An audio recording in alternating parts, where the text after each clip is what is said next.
Hey, this is G, and I am about to do this reading. This is, first I'm going to give you a little overview of the current energy. We have this beautiful time where we've got the new moon that's going to approach in 2 days, okay? Now remember, people, this is Venus going into Capricorn. So Venus is not so, she's more grounded. She is more responsible. She takes a look at what her actual resources are, what her material world is around her, what her true values are, what her worth is. Okay, she has a very much more clear understanding, a more grounded view of herself and how she is of value, what she can literally bring to the table. Therefore, when she has that sort of clarity, it also gives one a clarity when we look at others and when we speak to others and how we relate to others. So when it comes to relationships, because Venus is all about relationships, it's about me. And the more realistic and objective I am, right, the more rational I am with myself in understanding who I am, what my capabilities are, what my borders and boundaries and limitations may be, then we have a more realistic view of others and the people that we relate to, right? Whether we put them on a pedestal because we don't realistically look at them, or whether we can see, okay, this is their capacity, this is what they're capable of. And learning to accept ourselves, okay, Venus, learning to love ourselves, learning to give ourselves what we need. And if that means we have to be our own best cheerleaders and coach ourselves and give us a pep talk when we need it, then we got to do that, right? And we learn those things about us, like when do we need that? When have we not been doing it? And when should we have done it? And then we realize that when we relate with others, it's that same thing. If we can do this for ourselves, we can then help others to do that or give it to them when they're not giving it to themselves in a way where we're nurturing them. Not like a mom nurturing so much, but more of we can be there for them and walk through them with it.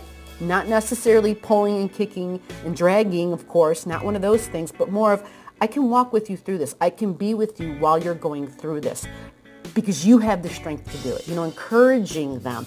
They have the ability to do what they got to do, to face whatever it is challenge that they're facing, or to pull themselves up out of the doldrums and the slumps and the negative times, you know, the times when we have that negativity self-talk record that's going on. And someone, you know, sometimes we need someone to come along and say, hey, you know, try this, or, you know, you can do this if you would, you know, maybe look at this in a different perspective. So that's what relationships are. It's not just about romantic relationships and business partnerships. We all have relationships with people who we're good friends with and who we make part of our family. We all meet people who we consider part of our family, even though they're not blood. So this would be significant relationships. And all of this is the area of Venus.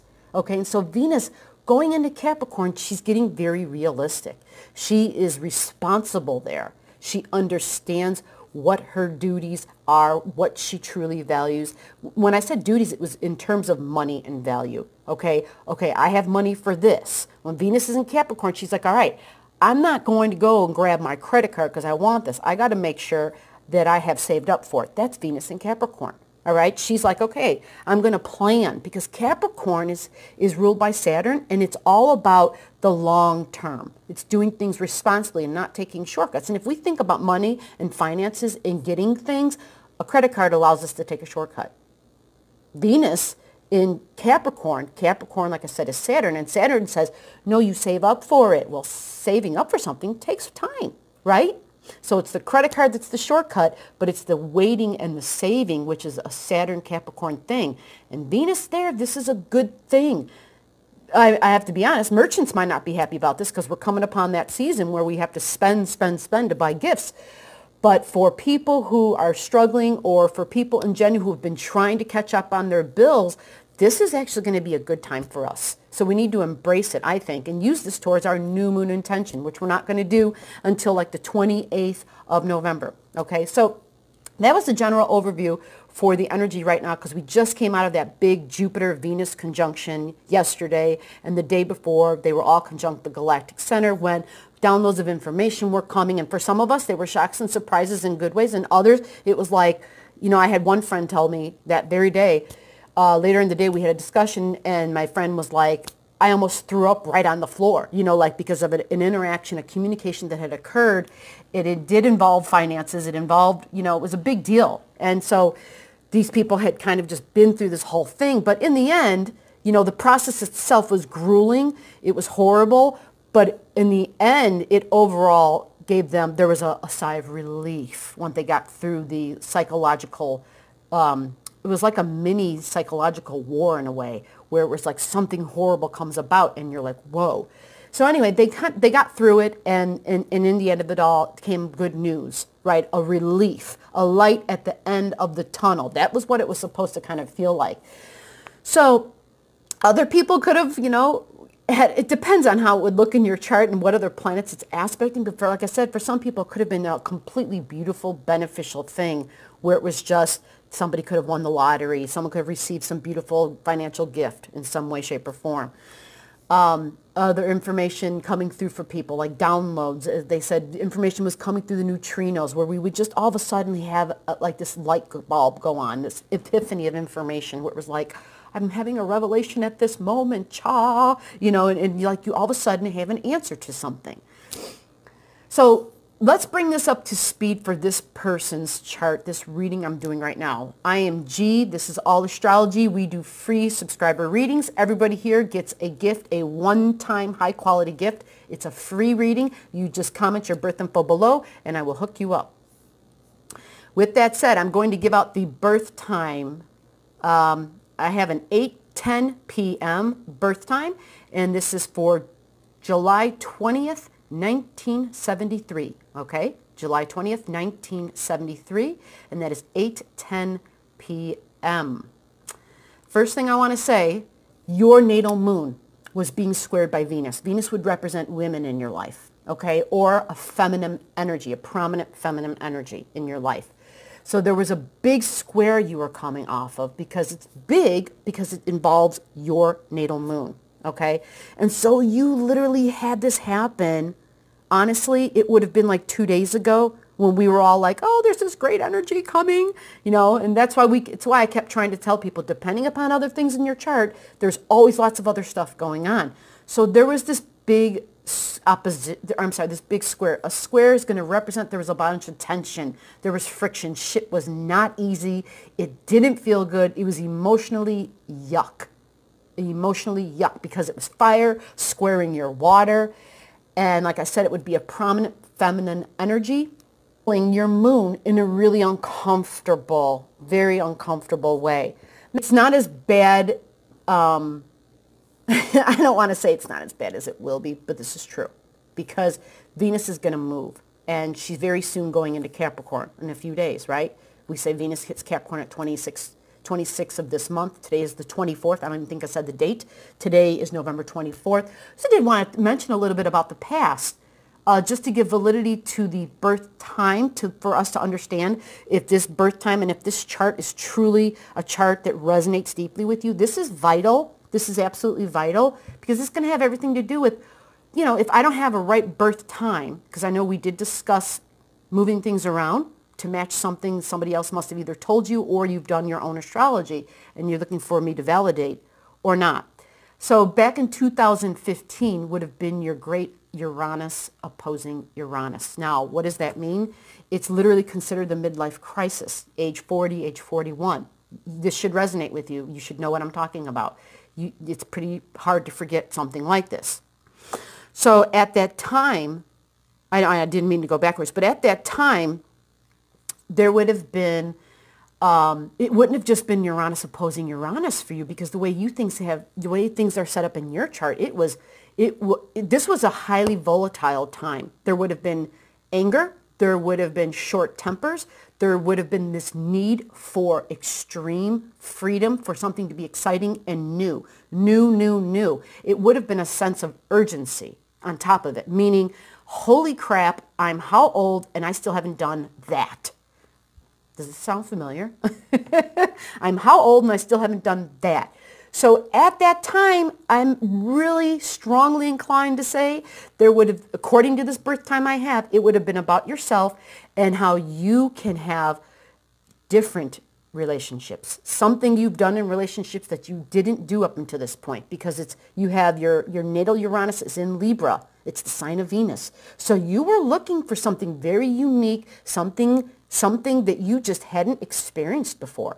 Now, this could have been by way of a business partnership, but likely it could have overtones of business, so money and fun, money and love, friends with benefits, being involved with our resources merged financially, and having a fun time in other ways, physically together, right?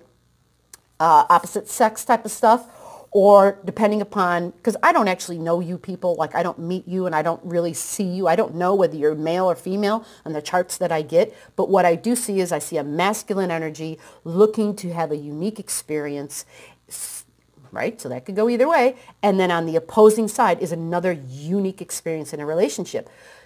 Although it is in the sign of Libra, which means it's ruled by Venus, which would mean feminine energy, but because Uranus is there, it could be masculine energy as well. So there's a lot of different ways it can play out. Now, just what hadn't you tried yet? This was like an experimental thing, and it would have definitely have been something that wouldn't have been lasting. I'm just going to speak in plain words, okay? You're going to be experiencing this similar Venus thing again of squaring up with your individuality, okay, with your freedom, all right? So you're going to be feeling restriction. You're going to be feeling you somehow need to break away and you need your freedom. So this has so much to do with what you value in a relationship, what you value in a partnership, okay? It has so much to do with you reevaluating yourself as a partner as well. This isn't light stuff, because at the same time, it's sending information to your native, to your Pluto, okay? So at the same time, it's like you have a sweet setup, a sweet trine for another relationship to begin. It's a trine, which means it's going to be of ease, and it's a one-on-one relationship. But at the same time, that same planet, Venus, that same planet that's about loving relationships and is about business relationships, she's also sending a square, an uneasiness, a challenge to what you value, to your Uranus, your transiting Uranus.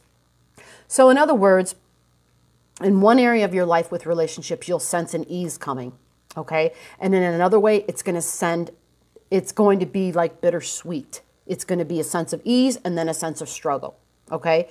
One area, it's okay, I can do this. This is great. This is working, and it's not difficult. It's very easy. It's natural. It's effortless, and it's also going to be touching in with your Pluto. Now, I mentioned Pluto because Pluto is a deeply transformational planet, and in your chart, you have deeply transformational one-on-one relationships because this is the way you came in. This is how you were born. So, with that said, it's as though this relationship that's going to either begin at this time or an old relationship is somehow going to be reborn in some way, shape, or form, okay? Does it mean that old relationship's going to die? Like if you were already in a pre-existing relationship? I'm thinking, honestly, by now, if you were in a relationship, there was a separation phase because of what went on in the last month or two. There would have been a separation phase or a let's cool it for a little bit. And so at this time, this is December, there's almost this, well, let's think of this over. Come the holidays, people normally reminisce a little bit. Especially if they're alone, they think, okay, maybe I'll give so-and-so a call, right? And sometimes it's just for that time period, right? It's just like it was good for that weekend or it was good for Christmas all the way through New Year's type of thing, right? But this is deeper than that. This is actually deeper than that. It has the capacity to be deeper than that, okay? I really, whatever this is for you, I want to see you kind of work at it, to be truthful, because I think this is something, you are an individual when you have relationships, they're not light.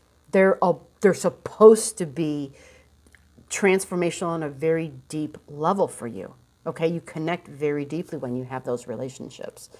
And it's all about just not your growth of your personality in this lifetime, but the soul's growth and the soul's purpose, okay? There's a part of your soul which depicts taking the physical world and elevating it and saying, is there anything that I value that is beyond the physical realm? Can I take my physical realm and the material world and lift it up into the spiritual realm? Can I do that? Because that's what you came to do. I'm looking right at the node. This particular one, it depicts what our soul came to do in this lifetime. And it's at this time, believe it or not, you're going to be, this eclipse that I'm talking about on the 26th of December, it's going to kick it off for you if you don't feel it before then. There's going to be this kickoff point where that's going to start to happen. You're going to have help to actually do that for you. But it's about the way I handle things that I value. It's the way I achieve things that I value. It's what I want to be known for in the world, how I obey the rules, how I take time, and I understand that to get something of value, it's going to take time and I have to work towards it and that there's no shortcuts. All right, you do know this. There's an area in your life where you do that really well, actually. So I'm going to say that for you, for this, with this eclipse that starts, like I said, it's the 26th of December, what happens is that this one is about releasing something in order to make room for something new that's coming in. And it's going to be all about, for you, literally learning how to release something that's structured. So a structured thing that you have, okay? It could also be not just structure as in, you know, every day, not like routines are structured, right? But this is more in a business way. This is more in my goals, in my highest hopes and aspirations, things that when you came into the world, you're like, that's what I want to do. That's what I want to be known for. Sometimes these things are subconscious in us, but there's a part of us where there's a part of you where what I'm saying resonates, okay? And it's being the guy or being the girl that does things by the book, that knows you have to be methodical and you have to be willing to do each step to get to the top of that ladder, right? There's no way to get to the top. You don't get there in one leap, right? You have to hit each foot on each rung and climb, right? And you have to be smart about it. You have to plan. So there's this thing going on where that kind of a routine, there's something about that routine that wasn't necessarily to your benefit. And so you're going to let it go. You're going to let it go and you're going to release it. And it's going to bring in something new for you. It's going to bring in something new. And it looks very strongly like it has to do with friendships, something in your friendship house. And not just friendship house, but something, you know, it's the house of the humanitarian. It's the house of the internet. It's the house of the entrepreneur. It's the house of the ingenuity. You know, it's like being the house of the inventor. And for you, in a way, you're like the ultimate seeker. You see yourself as someone that just keeps climbing. You know, like what I'm looking in your chart, like there's the signature of an astronaut. You take flight and you want to just go and see the universe, and you can see everything from this gigantic expanse. Your belief system is pretty much, your belief system very much is aligned with seeing the big picture, seeing from a very high point, so you can see everything, left, right, forward, back here. You can see everything all around you. Now, with that said, we're going to move up, and I want to cover the dates really quickly because I have to end this now. This is our free reading, and so I want to just kind of give you something to look forward to down the road. And what I'm seeing is a really nice thing for you. Actually, it starts the following year, right? 2020, right around the corner. All right, we're ending the decade. And so 2020, I have written down March 25th, actually, of 2020. This begins that time of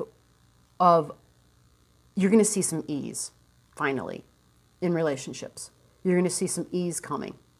The ease will be coming because of the fact that, well, starting in March of 2020, you're going to see a change, okay? You're going to see things going from the material, tangible world to the thinking world, to the communication world, okay? And you're going to start having really good conversations with people, and things are going to start to happen. Things are going to start to occur.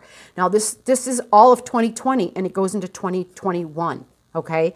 So 2020 If I go ahead and I move up to, let me move it up for a month for you, it makes a big deal, a big difference. We have Saturn moving. All right, it leaves, relationships are going to start working. They're not going to feel so restricted. They're not going to feel so difficult, because when Saturn gets into air, it helps you.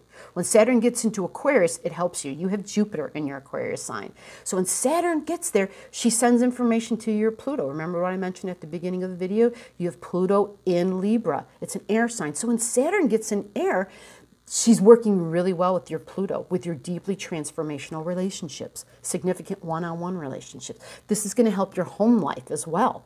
Now, as Saturn moves along a little bit later in 2021, like the beginning of 2021, she sits on top of your natal Jupiter and sends this beautiful trine to your home. Okay, so it's relationships and home, it's friendships, it's all really compatible. It's all working really nice right now. It's beautiful. There is just this beautiful, symmetry going on. And with that said, I'm going to drop this right here and stop it, because Zoe has showed up to say, hey, did you see her? Say hello. I got to take care of Zoe, make sure she's safe. And I hope that you found some benefit in this reading. And until the next time, bye.